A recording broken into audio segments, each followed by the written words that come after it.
అందుకే ఇవాళ ఈ వేదిక మీద నుంచి మాట్లాడుతున్నా. బాసర సరస్వతి మందిరం మీద ఒట్టే చెప్తున్నా, 15 ఆగస్టు లోపల రైతాంగానికి 2 లక్షల రూపాయల రుణమాఫీ చేస్తుంది మా ప్రభుత్వం.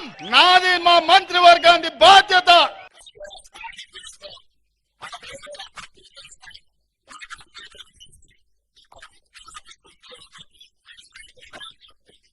ఈరేనా చూడు రేనా చూడు, పొట్టిగున్న రూపు చూడు, చేవలేని చూపు చూడు, దమ్ములేని నడక చూడు, తొంటి చేతిలూపు చూడరా. ఈ సీమకున్న శని నేటితో బదిలిపోయరా. ఏ ఊరిని ఇది పట్టుతుందో ఎవరికెరుకరా.